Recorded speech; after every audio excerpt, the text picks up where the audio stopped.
Good morning, student. Today we are going to start page number 94. I got an email. Exercise B5. Clear? In a previous class we had finished our poem. Poem हमने finish कर चुका था. In this I have got an email. इसमें दिखाया गया advantage and disadvantage of letter writing and email. Right?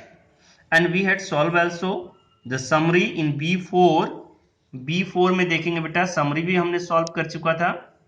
Points जो थी कवित्री ने कहा कि ओल्ड फैशन है, लेटर लिखे हुए 1 साल हो गया, वो अपने रिलेटिव को कम्युनिकेट करता है जो उसका भाई फ्लोरिडा में रहता है बाय क्लिकिंग अ माउस. फिर सेकेंड पैराग्राफ में हमने भरा डिसएडवांटेज ऑफ ईमेल. उसमें हमने क्या देखा, वायरसेस क्या करता है हमारे, उसको हैंग कर देता है, वी कांट सेंड और रीड. फिर कंफ्यूज्ड हैं कि ये अच्छा चीज है या खराब है. वो उसे मदर बनती है कि वो उसे लेजी बना देता है. And he was confuse, it is a best creation of God. तो ये सारे चीज हमने पिछले क्लास में देखा था. Now we will come to the B5. Let's start today class. In B5 what you have to do there, that's how do you think the poets, poet और पोएट्स, तो मैंने क्या बताया, कवि और कवित्री, जो लेडीज पोएट होती है उसको हम लोग पोएट्स बोलते हैं. तो वही कह रहा है, how do you think poets feel about the email. इसमें 6 पॉइंट्स दिए गए हैं, 6 वर्ड्स दिए गए हैं. इसमें से आपको चॉइस करना है कि पोएट जो थी वो क्या सोचती थी. टिक कीजिए उसको, अप्रोप्रिएट को. तो पोएट हैप्पी थी क्योंकि अब उसे पिन कोड याद करना नहीं है.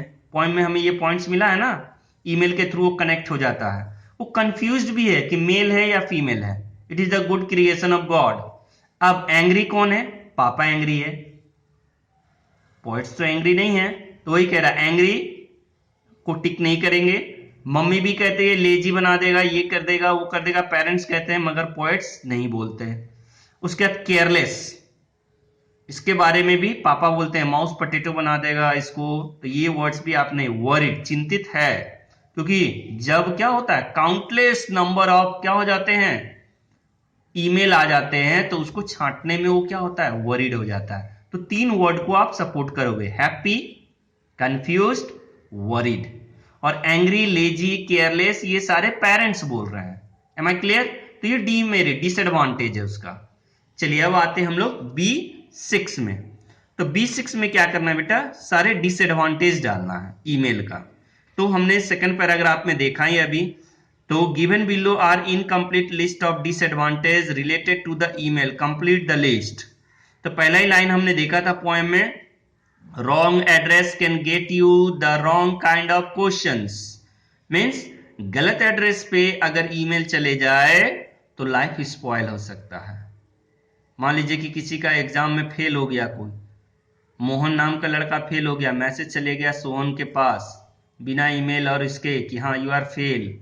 Then what will happen, he will become a ill, right, या confuse, sometimes he will commit a suicide also. These are the things. तो वही कह रहा है, wrong address can get you working kinds of question. Next, email can be hacked by the hackers. आंटी वाले chapter में हमने देखा था स्टेफनी, हैकर्स ने कैसे उनका ईमेल को हैक कर लिया. नेक्स्ट वर्ड है, your confidential information can be read. आपके जो भी लेटर तो पैक करके भेज दिया जाता है, उसको कोई दूसरा आदमी नहीं पढ़ता है, मगर वही अगर आप पोस्ट कार्ड जो भेजते हो तो वो तो सब कोई पढ़ सकता है. तो उसी तरह कह रहा है कि अगर आपका कोई कॉन्फिडेंशियल मैसेज है तो दूसरा आदमी भी घुस के उसे पढ़ सकता है. Viruses can damage your file and important information. आप जानते हो ना, आपको पोएम में मिला ना, virus can freeze our computer. न तो आप उस पर कोई काम कर सकते हो, सारे इंफॉर्मेशन को हानि पहुंचाएगा. वही कह रहा है, viruses can damage your file and important information. तो B6 भी क्लियर हो गया आपका. अब आते हम लोग B8 में. B8 से पहले बेटा आपको पहले B9 समझा देते हैं. B9 थोड़ा इजी है, पहले B9 देखो. B9 में क्या करना है, you have here the word brunch, BRUNC. Brunch जो वर्ड है बेटा 2 शब्द से बनता है. ब्रेकफास्ट और लंच, मान लीजिए कि ब्रेकफास्ट में 2 या 3 रोटी खाते हो, मगर वही ब्रेकफास्ट में अगर 10 रोटी खा लेते हो तो वो क्या हो गया, आपका ब्रेकफास्ट है या फिर लंच हो गया हो। तो उस तरह के खाना को हम लोग क्या बोलते हैं, ब्रंच। मिश्रण है ब्रेकफास्ट और लंच का, दोनों का। तो find out the word combine, create the word listen and the, यहाँ पे कुछ वर्ड्स दिए गए हैं, जैसे देखो स्मोक और fog.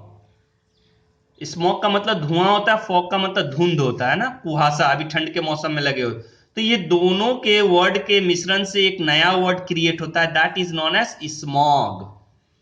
Mix of two words, smog and fog, smog. उसी तरह देखो 14 और नाइट, 2 हफ्ते मीन्स 14 डेज, राइट। तो कितना हो गया, फोर्ट नाइट, उसको हम क्या बोलते हैं, फोर्ट नाइट, 14 रात। तो 14 और नाइट, फोर्ट नाइट। नेक्स्ट है स्प्लैश, पानी छपछपाता है ना, तो वो पानी स्कैटर्ड होते हैं, तो स्पैटर्ड।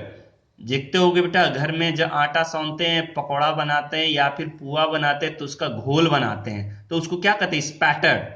उसको घोल को जो बनाते हैं, तो वही कह रहा है, पानी भी छपछपा के जो उड़ाते हो, स्प्लैश एंड स्कैटर्ड, स्पैटर्ड बोलते हैं। नेक्स्ट है मोपेड, जो मोटर से भी चलता हो तेल लगाकर और पैडल से भी, पांव से भी चलाते हो, उस तरह के व्हीकल को हम लोग क्या बोलते हैं, मोपेड। आज से कुछ जमाने, मतलब 10 साल 5 साल पहले, एक लूना नाम का एक प्रोडक्ट, जैसे आज तो स्कूटी आ गया, ये सारा चीज आ गया ना, तो उस समय क्या थे कि पैडल से भी चला सकते हो और तेल से भी चला सकते हो, लूना। तो वो मोपेड बोला जाता था। अब नेक्स्ट है स्मैक प्लस मैश। स्मैश झटके से तोड़ने के लिए, उसको स्मैश कहते हैं। अब मोटेल, जहां गाड़ी रखने की भी व्यवस्था हो, खाने की भी व्यवस्था हो, दोनों। जैसे आज ढाबा बोलते हैं ना, हाईवे के किनारे में रहता है, तो उसी को हम क्या बोलते हैं, मोटेल, राइट। नेक्स्ट है जिसमें कॉन्फिडेंस और मैन, कोई मनुष्य है जिसपे आपको कॉन्फिडेंस भी है, तो उसको हम क्या बोलते हैं, कॉनमैन। हमें क्लियर, कॉन्फिडेंस। अब तो कोई दिक्कत नहीं है, मीन्स ये mix of 2 words. Now next, अब हम लोग आते हैं B8. In B8 what we have to do, have you heard the term phrase and word? इसमें करना क्या है बेटा, फ्रेज है ये। फ्रेज का मतलब मैंने पिछले क्लासेस में भी, ग्रामर के क्लासेस में भी मैंने बताया था, a group of word which give you what, some meaning, not clear meaning. A group of word which give you a clear meaning, अगर कोई group of word clear meaning दे दे तो वो सेंटेंस हो जाएगा, मगर ग्रुप ऑफ वर्ड कुछ मीनिंग दे तो उसको हम क्या बोलेंगे, जो क्लियर मीनिंग नहीं देगा उसको हम फ्रेज बोलेंगे। अब वर्ड क्या बोलेंगे, ग्रुप ऑफ लेटर, शब्दों का समूह के जगह पे अक्षरों का समूह, group of letter which give you a meaning, that is known as word. अब समझ में आ गया, वर्ड क्या होता है, शब्द। तो शब्द में आप जानते होंगे अक्षरों को मिला के बनाते हैं और कोई अर्थ देता है, that is known as word. Phrase किसको कहेंगे, 2-3 वर्ड के मिक्स से अगर कोई मीनिंग दे रहा, क्लियर मीनिंग नहीं, कुछ मीनिंग देंगे, तो that is known as phrase. So let's देखते हैं एग्जाम्पल, तो अपने आप समझ जाओगे। 2 एग्जाम्पल है, देखिए यहां, माउस पटेटो, राइट। तो पोएम में हमने ये वर्ड्स देखा है, mouse potato, daddy will often से। आप देख रहे हैं ना यहाँ पे, ये वाला लाइन देखिए, पोएम से लिया गया ना, mouse potato daddy will often से। तो ये सेंटेंस ऑफ द पोएम, तो इसमें क्या करना है, mouse potato dad will often से। उसी तरह डेफिनेशन या मीनिंग, तो ये क्या है, one who always working on the computer, जो सदा कंप्यूटर पे काम करता है उसे हम क्या बोलते हैं, माउस पटेटो। उसी तरह बोल रहा है, अब इससे आपको क्या करना है, सेंटेंस बना देना है। In the generation most children, E generation, आज के जमाने, most children turn to be a mouse potato, अपने से सेंटेंस बना लेना है, राइट। उसी तरह वर्ड है बेटा, एक एग्जांपल लो, फैशन, मोड वर्ड को लिया गया, डेफिनेशन क्या है, a way of doing something.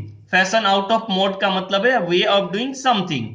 अब उससे हमने सेंटेंस बनाया, email is the latest mode of communication. तो आई होप अब समझ में आ गया। नेक्स्ट क्लास में आप अपने से भी, मैंने आपको क्लासेस में भी बताया, otherwise in next class I will teach you this one, am I right? Okay, it's your homework also.